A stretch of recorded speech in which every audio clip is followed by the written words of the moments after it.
Éntrale al debate de la reforma electoral en los foros de Parlamento Abierto. Resumen. Foro 12.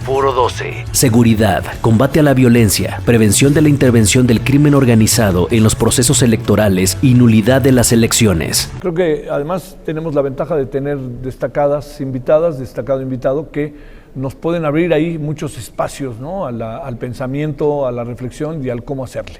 Bueno, está con nosotros Carla Astrid Humphrey Jordan, también con nosotros Osvaldo Chacón Rojas, bueno, también con nosotros María de los Ángeles Fromo Rangel, y también con nosotros, gracias, ahora sí que llegando, bueno, Ricardo Suro Gutiérrez. Yo rescataría algunos temas que me parecen relevantes de la reforma, por ejemplo, la votación electrónica. Yo creo que debemos transitar a empezar a discutir estos temas, a ver cómo los podemos aplicar.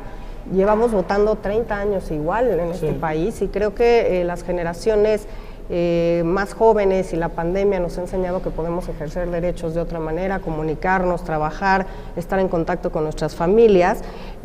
También creo que no se ha atacado adecuadamente el tema de redes sociales, que tienen una incidencia importante y que por ahí también se cometen distintas irregularidades e incluso delitos. Es importante la colaboración con otras autoridades del Estado mexicano, porque es importante tener acceso a otra información, tenerla de manera puntual, oportuna, para que el INE pueda ejercer sus funciones.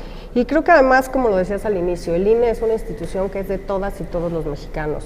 Todas y todos tenemos una credencial de elector, hemos sido funcionarios de mesa directiva de casilla, hemos sido observadores, quizá han sido candidatas o candidatos, pertenecido a un partido político, y creo que esa es la importancia, que podamos seguir arropando una institución que es la mejor evaluada del Estado mexicano, que además pues está cumpliendo 32 años con distintas transiciones, y que no debemos ver una eventual reforma como una cuestión negativa. Creo que siempre son retos importantes, creo que se deben hacer, pero que se deben hacer con un análisis minucioso de las razones, las causas y hacia dónde queremos ir. Creo que, como bien lo dijo Carla, no tenemos por qué asustarnos en tener una posible reforma, pero la pregunta es, ¿qué y para qué?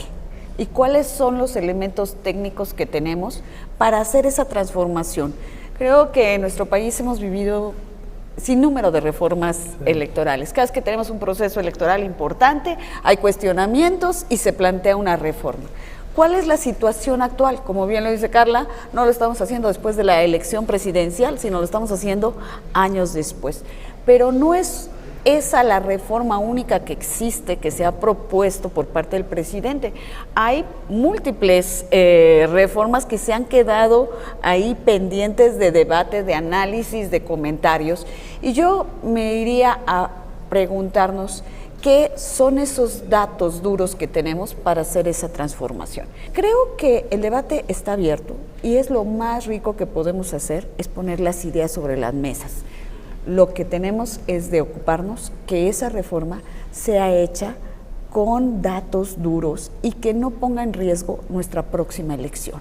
Porque ahí es donde decimos, ¿por qué vamos a experimentar cuando ya hemos probado estos mecanismos? ¿Por qué no hacer los ajustes quizás necesarios? Si bien, como ya se dijo acá, nuestro sistema es perfectible y se puede trabajar una reforma electoral, no me parece que sea prioritario en este país. Creo que las prioridades en México están en el combate a la pobreza, a la corrupción, en atajar la enorme desigualdad socioeconómica, en resolver el tema migratorio, en resolver los temas de seguridad. Yo no observo o no advierto cómo los temas electorales puedan ocuparnos tanto tiempo en este momento en el país. Sin embargo, las elecciones sirven para darle paz y estabilidad social a nuestros pueblos. Lo que tenemos hasta ahora ha funcionado. Y si los actores políticos de este país no están de acuerdo con lo que tenemos o llegan a esa conclusión, pues es pertinente modificarlo. Creo que los grandes retos que enfrenta la materia electoral en nuestro país no se resuelven con una reforma electoral. Tienen que ver con los factores estructurales de pobreza, insisto, de corrupción, de impunidad que hay en México. Hoy en día estamos viviendo momentos en los que la violencia marca el día a día de los ciudadanos y de la política, y que si bien hemos avanzado mucho en los temas de género, hoy tenemos una participación del 50% de las mujeres como candidatas, estas están sufriendo violencia. Esta violencia va desde lo físico, va en las redes sociales y va en el ejercicio de los cargos. Entonces, buscar como el centralizar la operación electoral o el tema de las autoridades, como lo decía en su momento Santiago Nieto, el trípode electoral debe estar fortalecido. Cada una de estas instituciones debe hacer su parte. Sí, claro. Desde mi óptica, que me toca defender el tema de las fiscalías electorales, veo que sí es importante, por un lado, la permanencia y el otro, el fortalecimiento. Este tipo de circunstancias hoy nos obligan a voltear a ver el tema de seguridad en las elecciones, que si bien impulsamos la participación de mujeres, debe ser en un marco de seguridad, y el otro, el que todos los candidatos y partidos políticos puedan contender de una manera libre, equitativa y sobre todo en un marco de seguridad. A ver, echemos a andar el asunto. ¿Qué podríamos hacer? ¿Cuál es el diagnóstico que tienen de esto, ¿no? ¿Cómo lo alcanzan a ver? Por supuesto, el proceso electoral 2021 ha sido el más violento de la historia. Hubo 36 candidatos y candidatas que perdieron la vida, y creo que esto nos lleva a pensar claramente pues cómo tenemos que enfrentar el tema de seguridad. Ya lo decía también el fiscal, el tema de la violencia política contra las mujeres, que es un fenómeno que aumenta, ¿no? Entonces, creo que el tema de seguridad tiene un componente, por supuesto, del crimen organizado. En el Consejo General oímos a partidos políticos diciendo, y tienen razón, oiga, tienen que averiguar, si bien no es una materia propia de la autoridad electoral, sí es un fenómeno que tenemos que investigar de la mano con las autoridades de seguridad pública. Te diría, por otro lado, que el tema que a mí me preocupa mucho es la injerencia del dinero ilícito y del dinero del crimen organizado en tres vertientes. El primero, el dinero en efectivo que fluye en las campañas electorales. El segundo, por supuesto, el dinero del crimen organizado. Y el tercero, un tema que tiene que ver con la fiscalización. Y creo que, y yo empecé con Alonso Lujambio en 97 con estos temas de fiscalización, y sigue siendo prácticamente los mismos modelos, solo que a partir del 14 se hizo algo que propuse como la fiscalización en tiempo real. Entonces creo que una reforma que para mí puede ser claramente legal, tiene que obligar a las autoridades a dar información. Somos todas autoridades del Estado mexicano, sí, unos órganos autónomos y otros pues dependen quizá del Ejecutivo, pero necesitamos compartir esa información, porque los ilícitos, los delitos, la corrupción, la impunidad, pues se da a nivel nacional, pero también a nivel internacional. Necesitamos que nuestras autoridades accionen y pidan información al extranjero, porque finalmente la obligación del INE es conocer el origen y destino de todos los recursos que utilizan los partidos políticos y las candidaturas. ¿Cómo podemos llegar a prevenir esa posible injerencia que la podemos decir la hemos vivido, la hemos quizás percibido o hemos tenido elementos para presumir que estuvo presente la participación de la delincuencia organizada, del financiamiento irregular y que ilícito, irregular, ilícito, y que no hubo consecuencias? Tenemos que analizar de dónde vienen los recursos y quiénes son esos candidatos, cuál es su trayectoria, qué participación han tenido. O sea, tenemos que tener una trazabilidad para poder ver en qué momento esa persona pudo estar en riesgo de ser cooptada por la delincuencia organizada o si existen vínculos que pueden hacerle llegar dinero ilícito. Hoy hay muchas tecnologías, hay muchos mecanismos financieros que nos pueden ayudar a saber antes efectivamente en dónde está parado ese candidato, precandidato, candidato independiente o lo que sea. Yo sí creo que es un riesgo el que se permita un financiamiento mayor privado que el público. El financiamiento público siempre ha tenido la naturaleza de controlar de dónde vienen los orígenes. Yo pondría dos retos. El tema de respuesta inmediata a las autoridades. Y finalmente te diría, si nosotros permitimos que exista mayor participación de financiamiento privado, vamos a tener menores controles para poder saber qué hacen los partidos políticos. Yo creo que el financiamiento público ha resultado ser muy importante para darle estabilidad al sistema de partidos políticos en nuestro país. Yo estaría en contra de suprimirlo. ¿La fórmula puede ajustarse? Sí. Ahora, esto de que por el hecho de que haya financiamiento público, no hay financiamiento privado presente en las campañas, es un mito. Si en un país se ha avanzado en estrategias para controlar el financiamiento ilegal, es en México, como lo decían muy bien Ángeles y Carla. Vemos, escuchamos testimonios durante las campañas, los candidatos y los partidos se quejan por la incomodidad que les representa el esquema de fiscalización. Tienen encima a los auditores. La presencia financiera del crimen organizado no es la única que tenemos en el escenario. También tenemos que discutir, por ejemplo, el tema del blindaje de los propios partidos políticos a sus postulaciones, porque ellos tienen la principal responsabilidad de el vínculo o no de personas ligadas a estos negocios en las campañas. Y la otra es la presencia del Estado mexicano para garantizar la seguridad de las elecciones. Esto que podríamos decir son precondiciones necesarias para que haya elecciones. Hacer elecciones es un tema del Estado mexicano, no de las instituciones electorales, o no exclusivamente las instituciones electorales. Tiene que haber dinero para que haya elecciones. Quien diga lo contrario no sabe lo que está afirmando. Entonces las haciendas, ¿no?, las áreas financieras del Estado tienen que resolver ese tema. Pero también tiene que haber seguridad. Y eso no es responsabilidad de las instituciones electorales. Yo retomaría el último comentario de una corresponsabilidad. Es una corresponsabilidad de todas las autoridades que participamos en el tema de seguridad, desde las policías municipales, la estatal, la federal. Seguimos en polémicas de si la Guardia Nacional, que si se va al ejército o no, pero yo creo que es un tema de corresponsabilidad y brindar esa seguridad al ciudadano, ¿no? En otro aspecto, ¿qué propondríamos? Primero, esa responsabilidad de escalonada, de cuando dictamos una medida de protección, la primera instancia debe ser el municipio, ¿no? Yo sí me pronuncio en favor del financiamiento público. Creo que cerrarle la puerta al financiamiento privado es un primer paso, complicarles la operación.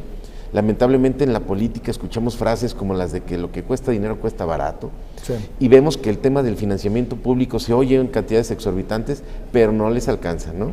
Y las vemos rebasadas, no en un tanto, a veces en demasía, ¿no? Entonces, la corresponsabilidad también va al ciudadano, ¿no? Que vea quién está gastando de más, que vea quién está vinculado, qué candidato proviene del crimen organizado, porque en lo local saben quién está impulsando al candidato del lado oscuro, ¿no? Esa cultura de denuncia sí es importante. A veces dicen no pasa nada, pero a nosotros nos da un mapa delictivo, nos da qué está pasando en una realidad democrática y nos permite tomar acciones de prevención de cara al siguiente proceso electoral, que siempre a veces puede ser a toro pasado, pero sí es importante hacer una introspección de qué pasó en este proceso y qué no queremos que pase en el próximo. Hablando de nulidad de elecciones, si se comprobara la injerencia grave del crimen, ¿se anularía el triunfo de la candidata o candidato o toda la elección? Se anula toda la elección y él o la candidata que ganó, digamos, beneficiándose de estos recursos ilícitos, ya no puede participar en la elección extraordinaria que se organice. El partido sí, pero tiene que cambiar de candidato o candidata, porque digamos que al final de cuentas, pues el que se benefició y por su causa se anuló la elección ya no puede participar en la siguiente nulidad. Nos falta ese andamiaje que ya lo exponían nuestra querida Carla, nuestro querido fiscal, de que unos y otros se pueden poner el pie para la información y sin uno y otro el tema no avanza. Sin uno y otro no hay un resultado de una sanción y de una consecuencia de la nulidad o de una sanción penal. ¿Qué tenemos que hacer? Hay un mercado del financiamiento ilegal, hay oferta, hay demanda y hay garantías de cumplimiento. Y mientras no se atajen los tres postulados, difícilmente vamos a encontrar la cuadratura del círculo. Oferta hay porque estos grupos tienen secuestrados muchos territorios en el país. Necesitamos que el Estado se haga fuerte y recupere su presencia en muchos territorios de México. Hay demanda Pues porque las elecciones siguen costando mucho dinero y aunque ya abaratamos los plazos de campaña y aún y cuando tenemos estrategias de control muy fuertes, siguen los políticos demandando mucho dinero para sus campañas. Pero hay garantías de cumplimiento. Los mercados informales funcionan porque hay oferta, hay demanda y hay garantías de cumplimiento. Es decir, lo que pactan o acuerdan, que es lo que decía Ángeles, cuando están en el gobierno tienen la posibilidad de atenderlo. Y atacar el financiamiento público yo creo que es retroceder, porque debemos recordar por qué nace, ¿no? Queremos generar equidad y que el que menos tiene, que a veces son partidos chiquitos, tengan condiciones para exponer sus ideas, ¿no? Y quien en su sano juicio, a ver, el pueblo no tiene condiciones para estar regalando dinero a partidos políticos, no están satisfaciendo sus necesidades alimentarias más que andar financiando campañas, ¿no? Entonces los que podrían financiar, ¿quiénes son? Los grandes capitales. ¿Y qué capitalista invertiría en política sin una intención de recuperar con creces lo invertido, ¿no? Entonces, partiendo de eso, hay suspicacias ahí en un financiamiento privado. Y en el otro, a ver, ¿qué estamos haciendo nosotros para generar esa conciencia de una participación con un interés noble en el tema político, ¿no? El andamiaje que tenemos en México es robusto y puede ser mucho más eficaz si le apostamos a una debida coordinación interinstitucional. Yo creo que esa debe de ser la apuesta. Sí.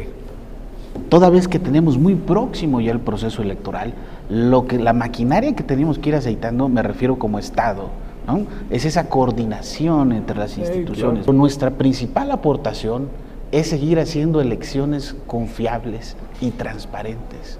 Nosotros no podemos dar motivo a incentivar la violencia. Pero yo creo que por encima de todos, promover la integridad como personas y como políticos, para crear una sociedad que queremos todos, ¿no? En la que haya respeto, prevalezca una paz social y que podamos estar orgullosos de nuestro país, que creo que es la prioridad de todas las autoridades que trabajamos. Coordinar las instituciones con eficacia y con agilidad.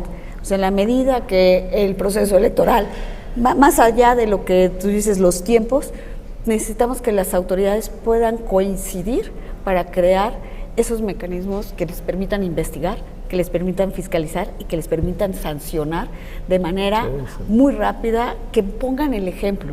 El fortalecimiento de las instituciones que persiguen, que procuran la justicia penal electoral, creo que es fundamental para que puedan dar resultados.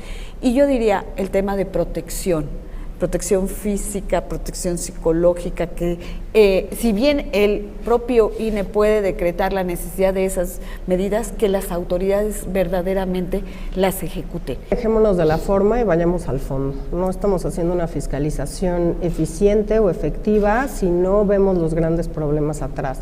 México es parte del Grupo de Acción Financiera, que solo a nivel Latinoamérica están Argentina, Brasil y México, que establece 40 estándares para evitar el lavado de dinero, y creo que dejemos de tratar a los partidos políticos como particulares. Son entidades de interés público, reciben fuertes cantidades de dinero que tienen que utilizar según lo establece la norma. No podemos hablar de seguridad en elecciones si no tenemos consecuencias cuando no la hay. No podemos hablar de una fiscalización y de evitar que recursos del crimen organizado, recursos ilícitos, estén en las campañas electorales y violenten la equidad de las contiendas electorales, si al final de cuentas, pues las sanciones pasan solamente por multas pecuniarias que seguimos pagando todas y todos, porque los pagan con los propios recursos que les damos y que son prerrogativas de los partidos políticos. Cámara de Diputados, Legislatura de la Paridad, la Inclusión y la Diversidad.